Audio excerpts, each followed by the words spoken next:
Hello everyone and welcome back to another video, and today's video we're going to go over what the collaboration teaser was, what basically told us already what it was.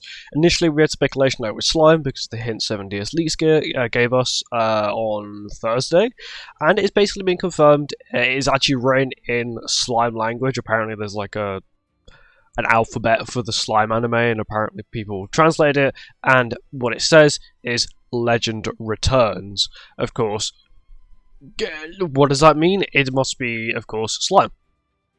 Because it's written in Slime language, and that's what it translated to, was Legend Returns. Once again, that means Demon Lord Rimuru will be returning.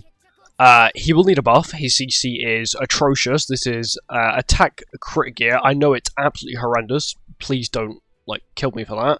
But he is 6'6". And he's not even with 60,000 CC.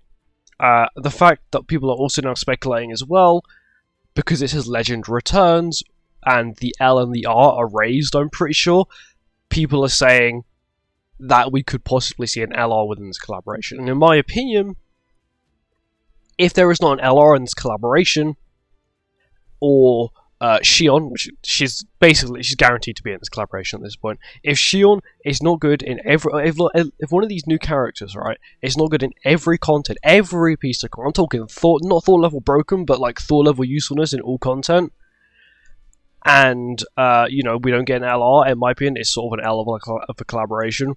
It's a rerun of a rerun. They're probably not going to give us any new content, maybe a collaboration labyrinth if we're lucky. And once again, they could have easily picked a much better collaboration. But now is the best time to do Slime. This is probably the first time they've actually thought, Slime Season 3 has just ended. Why don't we release a Slime collaboration? This is the best time for them to do it. And they did, which, fair enough, sort of thing. But personally, next year, in my opinion, we need to see new collaborations. And no solo leveling, no Shangri-La.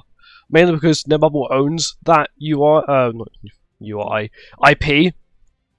So if they don't go for an IP they don't know, it's like, okay, realistically, we're going to see ReZero next year. Because by then, ReZero Season 3 would have ended, and then, boom, they can, ReZero Season 3. It could be, they could end up giving it to us when we normally get ReZero, which is normally when we've got AOT rerun. That's where we could possibly see it. As well as, just the fact that, Jobless Reincarnated has, of course, had second season. It's been left a little while. They could bring it back, but of course it's up to them when they want to bring it back. Stranger Things, I think, in my opinion, completely off the table at this point. I don't think they will ever go back to Stranger Things, because we've now started to get reruns of reruns, which everyone thought, well, you have to go through every rerun in the game before you can go through reruns of reruns. But now we're getting that.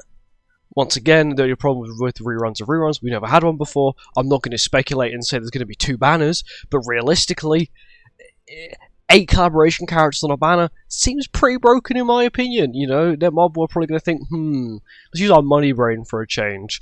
Why don't we decide to split it up into 2 banners? Which I'm not saying they are doing. That's just me speculating that they could quite easily do that and get away with it, because 8 collaboration characters on a banner is a lot of value, unless of course Netmarble wants to stick with their whole, they do want free-to-play players to be able to have access to all the characters, all that kind of stuff. Then if they do an 8-man collaboration banner, it's cool. I'm going to stand with them with that, because that's cool. But once again, I'm going to need to see big improvements on characters. Either full reworks, full upgrade, full buffs, everything. I'm talking ultimate, card, passive, skills. I need a full buff of, most characters. Because once again, if you're just rerunning these characters and they're still completely useless, what's the point? Every rerun since AOT has had a buff. AOT characters got a buff. All of them got a buff. Every character got a buff. We had we had Tower of God, whatever. Out the way. We don't talk about the asset flip. Get out of here. And Shield Hero, all the characters got buffed, were all decently usable. Overlord comes back, even they got buffed. Overlord got buffed. Albedo got a buff, for goodness sake. Iron's got quite a nice buff, Shelter got quite a nice buff. So I do expect all these characters to have a nice, well-rounded buff, either to their skills, to their passives, or just to their entire kit, or an LR. You can literally leave Demon Lord Rimuru the way he is. His stats aren't the best, his CC isn't the best. Give him an LR, completely fine, no problems there. He's got good lifesteal, you upgrade his passive, you upgrade his skills, you give him Infect and Seb or Infect and whatever you want to give him. You give him Pierce Rate and something else. I know Power Strike if you really want to make him broken. You give his Abyss Ultimate something else on top just to make it a little bit better to counteract Estarossa, who's currently a problem within the meta. Or he can be. And then once again, passive does need, you know, a 2024 style passive that live at least 2 paragraphs to be considered a good character. But overall, you know, we got Slime on the way. Kind of cool. If you don't have Slime, you know, maybe you'll be able to get all the characters you want. Demon Lord Rimuru. Hopefully, I'm praying for an LR or a good character. Okay, or just 2 good characters. I hope it's not Diablo, for the only reason is Demi and Diablo basically the same person. Both of them are completely broken in their own mind. And they both share the unknown demon category, which, in my opinion, you should be replacing one with another. And we've got so much demon spam at the moment, it's just sort of boring, it becomes. Sort of just the spam of one race. I know we've had spam of unknown and stuff like that, but once again, original story, as well as, you know, collaborations. You know, collaborations are basically all unknown, or unless they go down the route of giving us like SHION and then the hero. If you haven't watched Season 3, I'm not going to spoil it anymore, but the hero woman, which they could possibly quite easily give us. But anyway, thank you for watching, I hope you guys enjoyed. I'll see you next one. Goodbye.